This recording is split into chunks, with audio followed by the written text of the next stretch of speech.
Hello hi, ഞങ്ങളുടെ YouTube ചാനലിലേക്ക് എല്ലാവർക്കും സ്വാഗതം.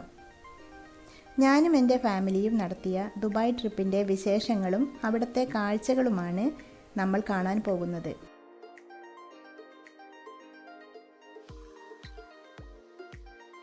ഫ്ലൈറ്റ് ഏകദേശം 4 മണിയായപ്പോഴാണ് ദുബായ് ഇൻ്റർനാഷണൽ എയർപോർട്ടിൽ എത്തിയത്. അവിടുന്ന് ഇമിഗ്രേഷനും മറ്റ് പ്രൊസീജിയേഴ്സും കഴിഞ്ഞ ശേഷം നേരെ എയർപോർട്ടിൽ തന്നെയുള്ള മെട്രോ സ്റ്റേഷനിലേക്ക് പോയി.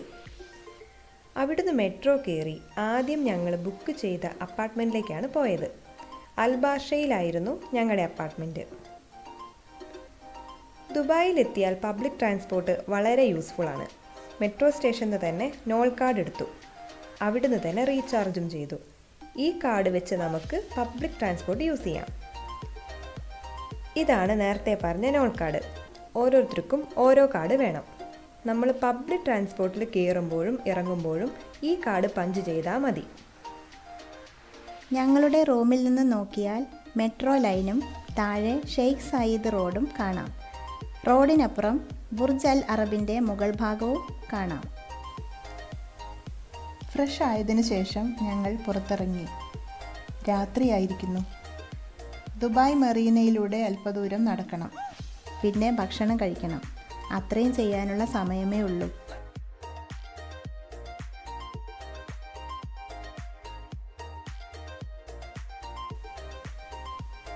ഞങ്ങൾ വീണ്ടും മെട്രോ ട്രെയിനിൽ യാത്ര ആരംഭിച്ചു. ട്രെയിനിൽ നിന്നിറങ്ങി ട്രാം സ്റ്റേഷനിലേക്ക് നടന്നു.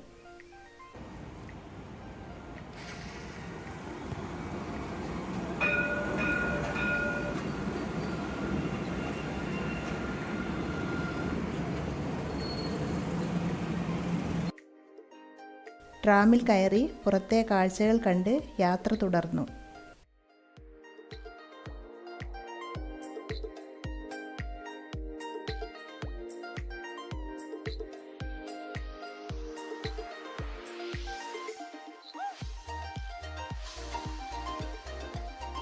നമുക്കിനി മെറീനയിലൂടെ നടന്ന് കാഴ്ചകൾ കാണാം.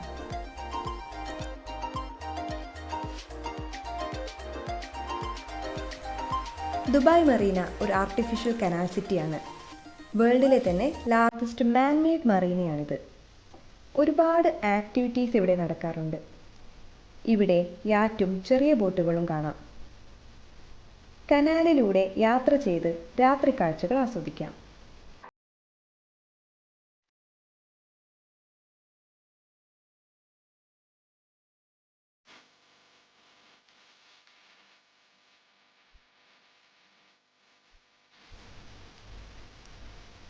വർക്കിംഗ് ഡേ ആയതിനാലാവാം ഇവിടെ തിരക്ക് കുറച്ച് കുറവായിരുന്നു. ചുരുക്കം ചിലർ ഇവിടെ ഇരുന്ന് സമയം ചെലവഴിക്കുന്നുണ്ട്. ഞങ്ങളും അല്പസമയം ഇരുന്നു, പിന്നെയും നടന്നു. അങ്ങനെ ഇരുന്നും നടന്നും സമയം പോയതറിഞ്ഞില്ല.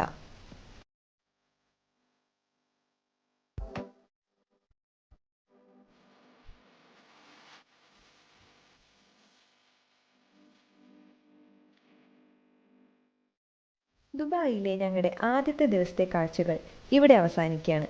ഇനി അടുത്ത ദിവസത്തെ കാഴ്ചകളും വിശേഷങ്ങളുമായി അടുത്ത വീഡിയോയിൽ കാണാം. അതുവരേക്കും ബൈ ബൈ.